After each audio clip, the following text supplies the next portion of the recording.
मैया सम्मान योजना का राशि 2 महीना से नहीं आया है। आपके क्षेत्र में क्या कह रही हैं मैया लोग? देखिए, हम हमेशा मैया सम्मान योजना जो है, मैया सम्मान योजना के बारे में कहे हैं कि शायद मैया सम्मान योजना के जगह जो वृद्धा महिलाएं हैं, जो विधवा हैं, वृद्धा हैं, जो विकलांग हैं, उन लोग को 2500 रुपया महीना में दिया जाए तो ज़्यादा बेहतर होगा, क्योंकि उन लोग को 1000 रुपया मिलता है। जिनको पहले से पेंशन मिलता है ना, उनका मैया सम्मान योजना नहीं मिलता है। और उन लोग को कितना मिलता है? जिनको पहले से पेंशन मिलता है, वृद्धा हुई, विधवा हुई और विकलांग हुई, उन लोग को 1000 रुपया।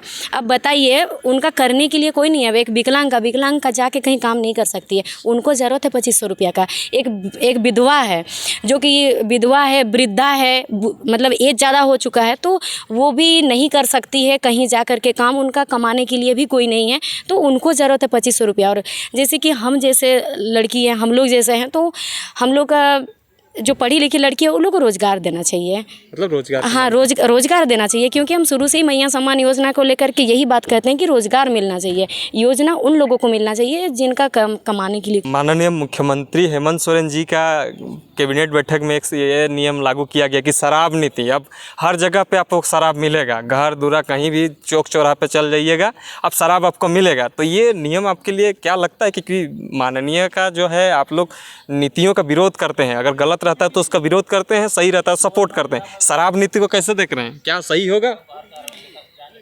देखिए, शराब नीति एक प्रकार से, देखिए, हर चीज़ का दो पहलू होता है, एक नेगेटिव एक पॉजिटिव।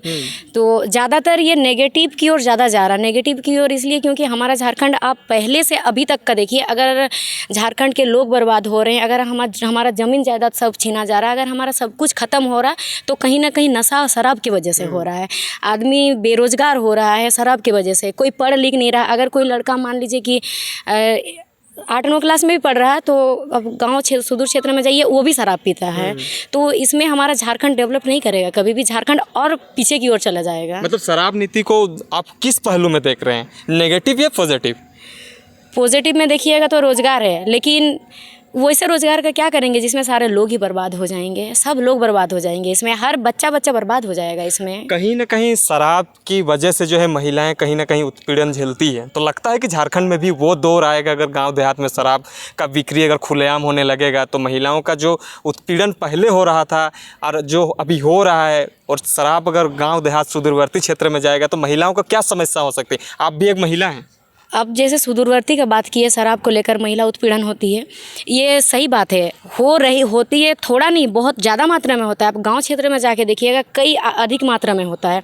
और ये जो शराब नीति हुआ, इससे मुझे लगता है कि जो थोड़ा बहुत गांव के लोग भी जो पढ़ लिख के बाहर आ रहे हैं, वो भी नहीं आ पाएंगे, क्योंकि अगर उनके घर के जो मुखिया है, उनके पिता है, वही शराब पी करके पैसा बर्बाद करेंगे, तो बच्चा पढ़ेगा कहाँ से, महिलाएँ कुछ करेगी कहाँ से। और शराब एक ऐसा लत है, पहले इंसान शौक से पीता है दोस्तों के साथ, शौक के बाद धीरे धीरे आदत बन जाता है। आदत बनने के बाद वो मजबूर हो जाता है। जब वो मजबूर हो जाता है, तो जब उनके पास पैसा नहीं रहता, तो घर में अगर उनका पत्नी का डिक्ची, चाहे गहना उना कुछ भी रहे, धान चावल कुछ भी रहे, सब बेच के पीना शुरू करता है।